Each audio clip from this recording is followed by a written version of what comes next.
नमस्कार, बहुत स्वागत आपका। मैं हूं आपके साथ मनुरा सक्सेना।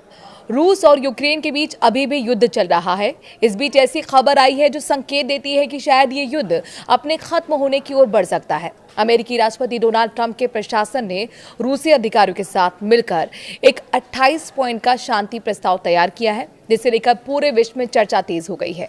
पुतिन ने कहा कि ये डील अंतिम शांति का रास्ता हो सकती है, तो वहीं जेलेंस्की इसे नहीं मान रहे हैं। पुतिन ने कहा कि अलास्का में मीटिंग के बाद ही इस प्रस्ताव पर बात शुरू हो गई थी। वहीं यूक्रेनी राष्ट्रपति जेलेंस्की इससे खुश दिखाई नहीं दे रहे। उनके रुख पर डोनाल्ड ट्रंप ने साफ कर दिया है कि या तो वो शर्तें माने या युद्ध लड़ते रहें। रूस और अमेरिकी अधिकारियों ने मिलकर इस ड्राफ्ट को बनाया है। हालांकि ड्राफ्ट साफ दिखाता है कि रूस और यूक्रेन दोनों पक्षों को कुछ न कुछ चीजों पर पीछे होना होगा। आइए आपको ट्रंप के 28 पॉइंट वाले इस प्रस्ताव के बारे में बताते हैं, जिसे पीस प्लान कहा जा रहा है। यूक्रेन की संप्रभुता की पुष्टि होगी। इस समझौते की शुरुआत इस बात से होती है कि यूक्रेन एक स्वतंत्र संप्रभु देश है और इसकी संप्रभुता को सभी पक्ष स्वीकार करेंगे। रूस, यूक्रेन और यूरोप के बीच एक व्यापक गैर आक्रामकता समझौता किया जाएगा। पिछले 30 सालों में दोनों पक्षों के बीच जो भी समस्याएं रहीं, उन्हें समझौते से हमेशा के लिए सुलझाना हुआ माना जाएगा। इसमें सबसे खास बात यह है कि रूस किसी भी पड़ोसी देश पर हमला नहीं करेगा और नाटो अपना विस्तार नहीं करेगा। इसमें यह भी शामिल है कि नाटो और रूस दोनों अपनी मौजूद सीमा सुरक्षा नीतियों में स्थिरता लाएंगे। रूस और नाटो के बीच अमेरिका की मध्यस्थता में सुरक्षा वार्ता होगी। इस संवाद का उद्देश्य होगा सभी सुरक्षा विवाद खत्म करना, तनाव घटाना, वैश्विक शांति, आर्थिक सहयोग की नई संभावनाएं बनाना। यूक्रेन को ठोस विश्वसनीय सुरक्षा गारंटी दी जाएगी, यानी अगर भविष्य में उस पर हमला होता है तो इसके परिणाम सीधे लागू होंगे। यूक्रेन की सेना का आकार भी इस डील से लिमिट कर दिया जाएगा।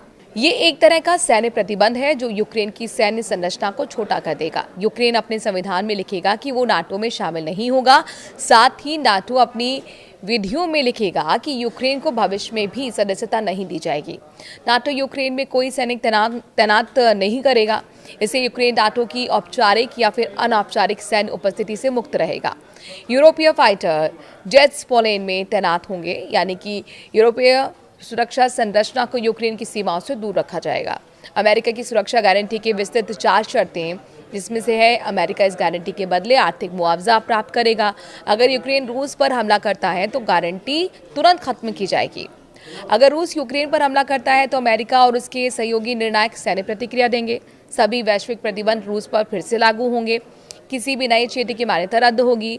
इस डील से जुड़े रूस को सारे फायदे समाप्त कर दिए जाएंगे। अगर यूक्रेन किसी बिना कारण मिसाइल मॉस्को या फिर सेंट पीटर्सबर्ग पर दागेगा तो ये सुरक्षा गारंटी अमान्य होगी। दोनों देश भविष्य में इन तय सीमाओं को ताकत से नहीं बदलेंगे। अगर कोई ऐसा प्रयास करता है तो सुरक्षा गारंटी लागू नहीं होगी।